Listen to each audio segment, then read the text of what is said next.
Pemirsa, kembali lagi di Hidup Sehat, masih bersama saya Intan dan Dr. Aditya Mulyantari, spesialis gizi klinik. Nah, ini tadi dok ya, di depan kita udah ada makanan-makanan yang biasa kita sajikan atau konsumsi kalau lagi akhir tahun nih dok. Biasanya barbekyuan kan?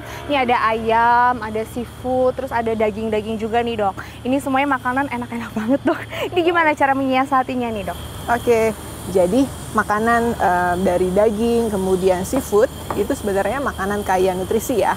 Jadi mereka tinggi protein, kemudian tinggi mineral seperti zat besi, kemudian zinc yang memang dibutuhkan oleh tubuh. Tapi mereka juga tinggi kolesterol yang memang berpengaruh, apabila terlalu tinggi berpengaruh tidak baik untuk kesehatan. Jadi gimana cara mensiasatinya? Mengombinasikan nih Mbak, tidak hanya daging, tapi juga kita sediakan sayur.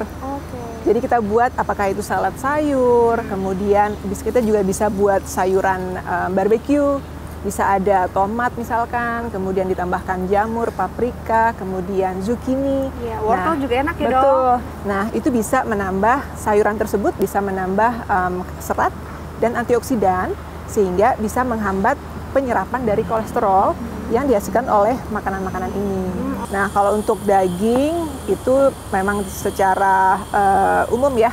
Jadi dalam seminggu kita hanya bisa mengkonsumsi paling banyak 150 gram per minggu. Oh, jadi kalau misalnya malam tahun baru sekali makan, satu porsi gini cukup ya? Yes, untuk 1 minggu ya. Jadi minggu depan baru makan Jadi lagi. baru makan lagi setelah nanti minggu depannya? Betul. Oh gitu dokter. Oke, itu juga sama ya, kalau ayam dan udang-udangan juga harus tetap dibatasin porsinya, jangan terlalu berlebihan ya? Mungkin untuk lebih spesifik untuk udang ya Mbak, karena kolesterolnya sangat tinggi. Oh, jadi mungkin bisa. paling tinggi ya? Yes. Kalau udang sebesar ini mungkin kita nggak mungkin makan dengan kulitnya. Tapi kalau udang yang mungkin yang lebih kecil, kita bisa makan dengan kulitnya, itu bisa menambah seratnya. Jadi penyerapan dari kolesterolnya bisa lebih kecil. Tapi untuk udang seperti ini, ya maksimal mungkin 3 juga sudah cukup. 3 ini sudah cukup ya? Betul. Jadi kalau untuk seafood, kalau saya sarankan lebih banyak dengan ikan. Dan kombinasi lainnya ya bisa dengan udang dan cumi. Ya. Nah dok, untuk karbonya nih dok, aku mau tanya, kalau misalnya kan kita bakar-bakaran tuh, makan barbekyuan, biasanya tuh paling sering sama kentang goreng.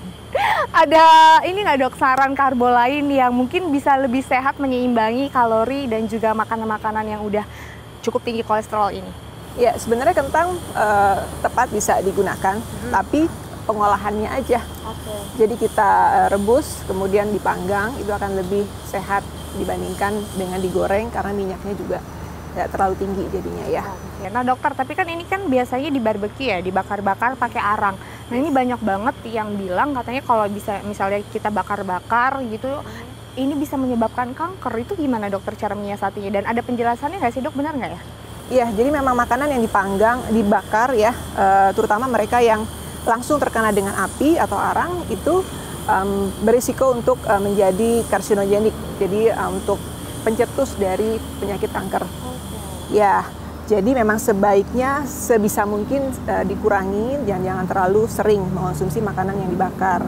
Untuk mensiasatinya, kita bisa memanggang makanan jadi di atas pan atau bisa dengan daun ya Mbak.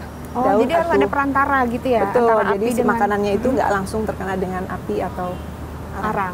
Nah, ini pemirsa, itu dia tadi tips dari Dokter Aditya supaya tetap sehat ya dokter ya. Berarti memang harus tetap diperhatikan berapa banyak protein yang dimakan, kalori intake-nya juga harus diperhatikan ya dokter ya, supaya tetap sehat selama liburan dan juga setelah liburan nggak sakit ya dokter ya. Dan nggak gemuk ya. Nggak gemuk juga, itu dia. Makasih banyak ya dokter ya. Sama-sama. Makasih. Nah pemirsa, jangan kemana-mana karena sesaat lagi saya akan memberikan tips mengenai berkendara yang baik supaya tidak mudah lelah, supaya tetap aman selama berkendara. Mungkin ada pemirsa yang mau road trip sama keluarganya. Sesaat lagi bersama Dr. Novaria, spesialis kedokteran fisik dan rehabilitasi, tetap di Hidup Sehat.